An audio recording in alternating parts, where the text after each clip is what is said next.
یہی لوگ ہیں جو تمہیں گمراہی کے گڑھے میں لے جا رہے ہیں اور اہل سنت کا نام استعمال کر رہے ہیں۔ یہی درباروں کے سجادہ نشین اکثر یہ اسی طرف چل پڑے ہیں، اور ان لوگوں سے بچ کر رہنا چاہیے۔ اعوذ باللہ من الشیطان الرجیم، بسم اللہ الرحمن الرحیم۔ شہنشاہ نقوی کہتا ہے کہ سب مسلمان مانتے ہیں کہ علی رضی اللہ تعالی عنہ سب سے افضل ہیں صحابہ میں سے، اور ایک انڈیا کے تفضیلی شیعہ نظام الدین اولیاء دربار ہے جو مزار ہے، اس کے سجادہ نشین کا حوالہ دیتے ہوئے کہتا ہے کہ اس نے کہا کہ میں تفضیلی سنی ہوں۔ اسی طرح یہ جو مسئلہ ہے کہ بعد از پیغمبر اگر کوئی صاحب فضیلت ہے تو ترتیب میں وہ علی ہے، یہ سارا عالم اسلام مانتا ہے، مگر بولتے کچھ ہے، کوئی بولتا ہے۔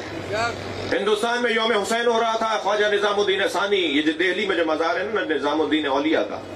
ان کے سجادہ نشین، وہ خطاب کرنے آئے، کہنے لگے سنو بھائی میں سنی ہوں مگر تفضیلی سنی ہوں،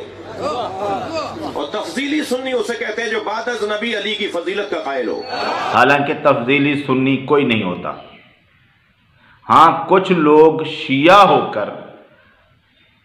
صحابہ کو برا بھلا نہیں کہتے بلکہ نہیں سمجھتے،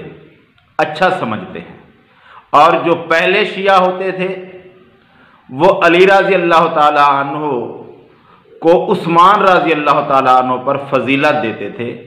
ان کو شیعہ کہتے تھے۔ تفضیلی شیعہ وہ تھے، اور دوسرے جو صحابہ کو برا بھلا کہتے تھے ان کو رافضی کہتے تھے، جس طرح کہ آج کل اثنا عشری شیعہ ہیں۔ تو اس کا حوالہ بھی یہ دیتا ہے کہ وہ کہتا ہے کہ میں تفضیلی سنی ہوں۔ تو تفضیلی سنی کی بابت تو کوئی بات ہے ہی نہیں، تفضیلی سنی نام کا کوئی شخص نہیں ہوتا ہے کوئی تو تفضیلی شیعہ ہوتا ہے، جو کہ پہلے ہوتے تھے کہ وہ عثمان رضی اللہ تعالیٰ عنہ کو علی رضی اللہ تعالیٰ عنہ سے کم درجے کا مانتے تھے، ان کی فضیلت کم مانتے تھے، علی رضی اللہ تعالیٰ عنہ کی زیادہ مانتے تھے۔ اور آج کل کچھ شیعہ اس طرح کے بھی ہیں جو کہ صحابہ کو برا نہیں سمجھتے لیکن سب سے بڑھ کر علی رضی اللہ تعالیٰ عنہ کو سمجھتے ہیں، وہ بھی حقیقتاً شیعہ ہی ہیں، کیونکہ جو لوگ ابو بکر اور عمر رضی اللہ تعالیٰ عنہ کو سب سے افضل مانتے تھے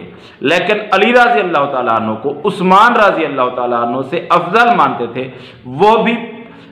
اہل سنت علماء کے نزدیک شیعہ ہی تھے، پہلے کے اہل سنت علماء کے نزدیک۔ تو یہ کیسے سنی ہو گئے جو علی رضی اللہ تعالیٰ عنہ کو ابو بکر اور عمر رضی اللہ تعالیٰ عنہ سے بھی افضل مانتے ہیں؟ ہاں یہ الگ بات ہے کہ یہ لوگ سنیوں میں شامل ہو گئے ہیں اور اپنے آپ کو سنی کہلواتے ہیں، حقیقتاً ان کا اہل سنت کے ساتھ دور تک کوئی واسطہ نہیں ہے۔ اہل سنت کی طرح نماز پڑھنے سے کوئی شخص اہل سنت میں شامل نہیں ہو سکتا۔ اب بات کرتے ہیں کہ اہل سنت کا عقیدہ کیا ہے، کہ نبی صلی اللہ علیہ وآلہ وسلم کے بعد سب سے افضل علی رضی اللہ تعالیٰ عنہ ہیں یا ابو بکر و عمر رضی اللہ تعالیٰ عنہ ہیں؟ تو مسلمانوں کا عقیدہ، اہل سنت کا عقیدہ وہی ہے جو صحابہ کا عقیدہ تھا، اور جو شخص صحابہ کے عقائد سے ہٹ کر عقائد اپنے رکھتا ہے اس کا اہل سنت کے ساتھ کوئی واسطہ نہیں ہے۔ تو اس بارے میں صحابہ کا عقیدہ کیا تھا؟ عبداللہ بن عمر رضی اللہ تعالی عنہ فرماتے ہیں، صحیح بخاری کے اندر روایت موجود ہے کہ ہم نبی صلی اللہ علیہ وآلہ وسلم کے زمانے میں ہی جب صحابہ کے بارے میں بات کرتے تھے